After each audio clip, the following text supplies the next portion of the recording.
Hey everyone, Have I here bringing you a special review video on Dragon Ball Super Hero. So with that, if you're new to my channel, like, subscribe, comment below, do all that good stuff. Let's go ahead and dive right in. And this is going to be a full review, meaning spoiler alert. If you do not want to get spoiled about this movie here, do not watch this video. Watch it first and then come back and enjoy it. So I will be going into the highlights and all the big moments of this movie here. So let's go ahead and dive right in. So immediate thoughts here, immediate thoughts. Overall, I really enjoyed it. This is really what a great Dragon Ball movie is all about. There was some interesting lore moments, which I'll get into more detail in a bit. There was some slice of life. There's some character development, but most importantly, there was a lot of fighting and yes, new transformations. That's what we want as Dragon Ball fans, and continuation of the cycle of Dragon Ball. It's transformation, new toys, new colors that we have to collect.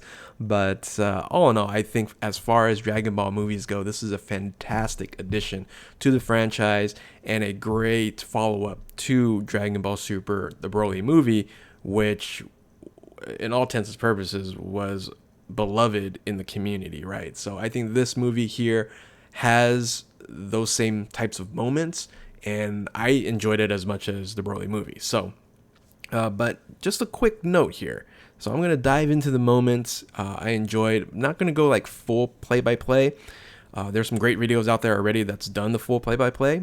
But remember, this is an individual from a standpoint of this review here that has seen the movie but doesn't understand the dialogue since I don't speak Japanese. So I got a lot of it from these previous play-by-play videos, and you might want to watch that before you even watch the movie. So let's go ahead and get started, and let's talk about the beginning of the movie, where they do a Red Ribbon Army recap, which that was done very good. I thought, what they did, that recap, if you've never seen Dragon Ball before, if you haven't even seen Dragon Ball Z, you got some indication of what's going on right now. And it made me really want these new generation animators to completely redo arcs from Dragon Ball and Dragon Ball Z. I'd love to see what that all looks like.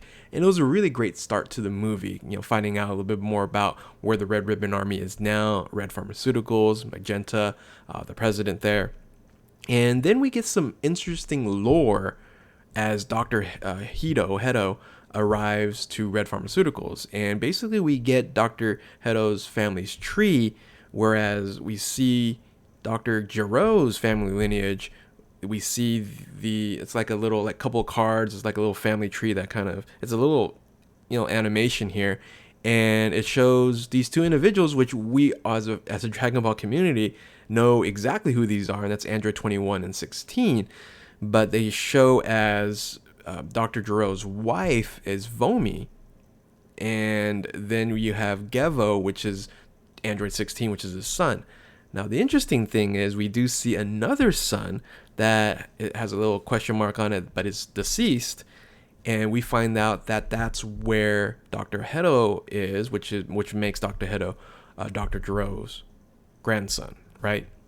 I thought this was a very interesting piece here, just finding out a little bit more details of the arc of Dr. Gero, where that's going. And I really think the unknown son of Dr. Gero, we might see something come from that in the future. But right now, the last remaining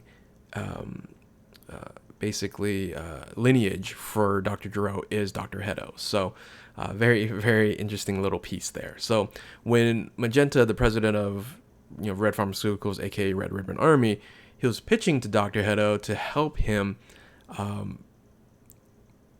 basically join Red Pharmaceuticals by taking a long car ride that shows glimpses of the viewpoints of the Red Ribbon Army. And I thought this was done really well, because this is where I saw the parallels to Star Wars and the Sith's viewpoint against the Jedi, right? Very similar here, where the Sith says, hey, the Jedi are evil, they've done really bad things, and that's really what this whole card ride was showing. We're the heroes and they're the villains, right? So, but prior to this, I just want to say something here. Prior to this, we see Dr. Hedo consume a ridiculous amount of Oreo cookies. I don't know where this all came from, which is actually really hilarious. And I feel like, okay, is Nabisco and Oreo, the sponsor of this, or just some good product placement. It was pretty hilarious, seeing him just mow down all these cookies. Anyway, I thought it was a very, very good way for them to just consume these cookies while telling the story. And it was very fascinating, even though I couldn't understand all the dialogue. So another really, really cool scene in the car when Magenta is showing a video of this is to talk to Hedo. I'm sorry if I'm saying it wrong, so it's Hedo or Hedo. It's the fight between Trunks and Frieza. And this was basically the fight in the beginning of the Android Cell Saga, which Mecha Frieza versus Super Saiyan Trunks. And we see it in real time, which lasts like 5 seconds. It showed a little video, and it's like Frieza does a blast, Trunks does a blast. Then you see Frieza fly up, Trunks slice him in pieces and blows him up. I think this is a joke on how long the Dragon Ball Z anime series stretched out fights, because again, it lasted 5 seconds. But I rewatched the anime on this part here, and it was a little over a minute long. So we can kind of look at, okay, well, what would then 30 minutes look like if 5 seconds equals a little over a minute? Yes, 30 minutes might take 5 episodes, right? So I thought this was very hilarious. I rewatched it a bunch of times. I watched it then on the anime, and I thought this was a really, really fun little Easter egg there. So then Magenta talks about Cell, who that was actually the hero, which lost to the alien villains, which is the Z Fighters and our heroes at the Capsule Corporation. And then Hedo agrees to help, basically, and says, I'm going to create and help you guys out. So basically, this is where he creates Gamma 1, Gamma 2, and then what we find out is a version of Cell Max, right? So Cell X, Cell Max, however you want to, call him on there. I think it's Cell Max, right? Again, that's how they, say Cell Max. So then we get a bunch of slice of life with Piccolo, Pan, and Gohan. Basically, Piccolo's mad at Gohan for slacking in his training, etc., etc. Then all of a sudden, when Piccolo flies back to his house, which was really cool to see, like the area and the land that Piccolo lived in, suddenly he fights Gamma 2. Okay, so you're kind of going, okay, is Gamma 1 going to show up in this fight? No, it's just Gamma 2. And it was really fun because they did this whole comic book style fighting with the words popping up like pow and barumph and all these different things. I thought that was a neat way of showing a kind of a different variation of animation. And it was only when Gamma 2 hit Piccolo where you saw that. Like when Piccolo was fighting and landing blows, there wasn't any like pows and stuff like that jumping out. So that was, again, really fun stuff there. Piccolo is ultimately defeated, which shows how strong Gamma 2 was. But Piccolo survives and then follows Gamma 2 back to the Red Ribbon Army HQ, which was like massive, vast, and it was just really cool to see. And basically he gets a gist of their plans. So then we cut into a visit to Beerus' planet, which was great to see because we're like, okay, what's going on with, the quote unquote main show, right? Goku show, Vegeta show kind of scenario. And I'm glad that they did it this way. It was just like, here's a little sneak peek, Vegeta, Goku, Broly. Goku is kind of like training with Broly. Then Vegeta's kind of training himself. And then Beerus pops up and says, hey, okay, I want you guys to train with each other. And that was pretty much about it. And the fight sequence between Goku and Vegeta was awesome. It was very, very well done.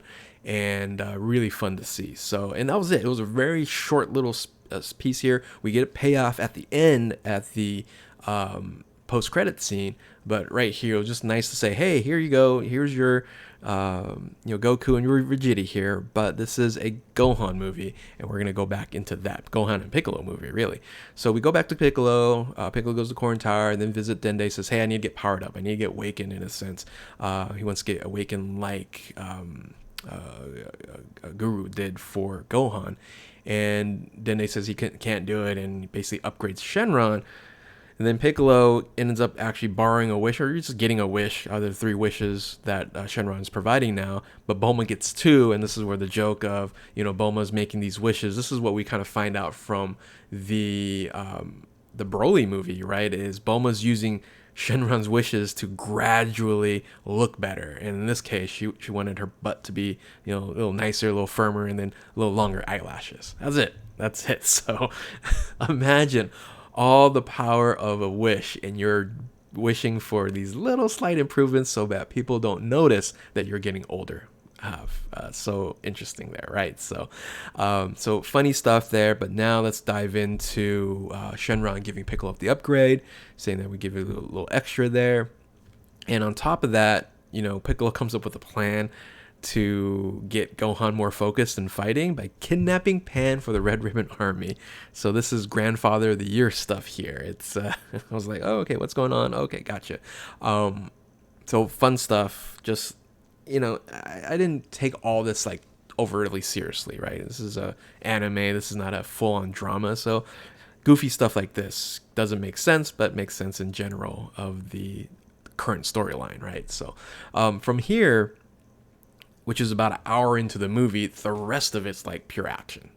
Okay, so we set the table in the first hour. Okay, Piccolo gets upgrade, kidnaps Pan, so Gohan's gonna power up here. Vegeta and Goku are doing something different, and the Red Ribbon Army is the ultimate evil and has some powerful enemies, and then we don't even know what's happening with Cell Max. Right? That's the table's been set, and from here on out, it's just full on action. So we get Gohan's arrival. We get base form Gohan versus Gamma 1.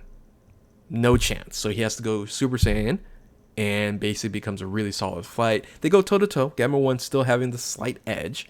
And then one thing we find out in this thing, which is another kind of some funny tropes here, is Gohan can't really see without his glasses without going Super Saiyan, right? That's why we see him take off his glasses at Super Saiyan, because that's when I guess his eyesight gets better. So when he upgrades, his eyesight gets better as well. So he's blind because he loses a Senzu bean. It's like this little goofy little moment here, a little sequence where he loses a Senzu bean after Piccolo throws it to him when he's in base form.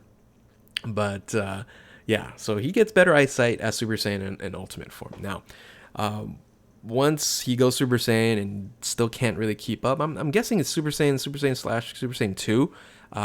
We do get the Ultimate Gohan transformation, which was really nice, well done. Get a lot of electricity, kind of mimicking that Super Saiyan 2 look. So I don't know if this is like Ultimate Gohan 2, that they don't really talk about the transformations and what they called except for Piccolo's. But we get Ultimate Gohan versus Gamma 1, and Gohan easily has the upper hand and defeats Gamma 1. So then we also get this awesome fight and a rematch for Gamma 2 and Piccolo. And then we see the Awakened Piccolo fight. That's without the lines we see in the trailer there. He's powered up there, but it's still beaten by Gamma 2. Now then we hear Shenron with this extra upgrade here, and that's the visual piece that you find out he becomes Orange Piccolo. Now Orange Piccolo is a larger, bulkier form of Piccolo. And he reminds me, for you Seven Deadly Sins fans out there, he reminds me of Escanor if he wasn't a Namekian. That's what came to mind when I was watching this. I was like, he's this big guy, maybe not as huge as Escanor, but he's a big dude and a big hulking type of individual. And I love the look of it, and he's orange too. And he mentions, I guess, in this movie, he's called Orange Piccolo.